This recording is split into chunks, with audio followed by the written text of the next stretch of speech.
Salam hörmətli abituriyentlərimiz, hər vaxtınız xeyirli olsun. Bugün Azərbaycan dili fənni üzrə həm maraqlı, həmçinin də bir o qədər çətin tipli sualların izahı ilə sizi tanış edəcəyəm. Əgər bu tipli izahların davamlı şəkildə paylaşılmasını istəyirsinizsə, indicə kanalımıza abunə ola bilərsiniz. Başlayırıq birinci sualımızdan. Verilmiş nümunədə fərqləndirilmiş sözlər əsasında Eyler Venn diaqramından uyğun fikirləri müəyyən edin. Ah, mən gündən-günə bu gözəlləşən, işıqlı dünyadan necə əl çəkim? Burada ah, kədər, narahatlıq bildirən nidadır, necə isə sual əvəzlidir. Birinci xüsusiyyət, amonimlik xüsusiyyətinə malikdir.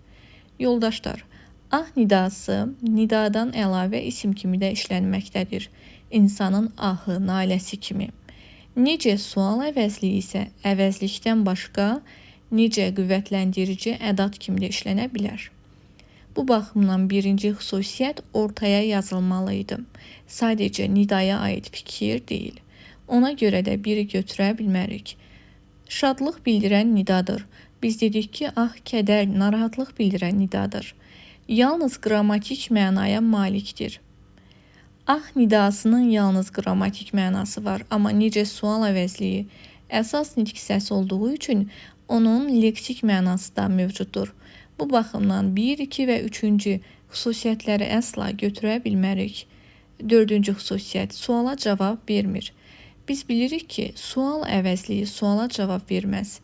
Nida da köməkçi nitq səsi olduğu üçün suala cavab verməz. Bu baxımdan 4 doğrudur. 5. Həm leksik, həm də qrammatik mənası var. Biz bilirik ki, əsas nitq səsinin həm leksik, həmçinin də qrammatik mənası mövcuddur. Cümlə üzvü olmur. Sual əvəzliyi əsas nitq səsdir və əsas nitq səslə cümlə üzvü ola bilər. Bu baxımdan 4 və 5 testimizin cavabıdır. Davam edirik ikinci sualla. Verilmiş söz birləşmələrinin birinin hər iki tərəfi düzgün tələffüz olunmuşdur. Sözündən dönməyən yox, dönməyən deyilir. Yəni, n, m kimi deyilməli və ə saiti ü saitinə keçid etməlidir. Dönməyən. Daş ürəkli insanlar yox, daş ürəkli insanlar deyilməlidir. Yəni, k, x səsini ifadə etməlidir. Xeyriyyəçilik cəmiyyəti deyəndə birinci sözdə bir y tələffüz olunmalıdır, 2 y olmaz. Yer fıstığı ağacı. Baxın yoldaşlar,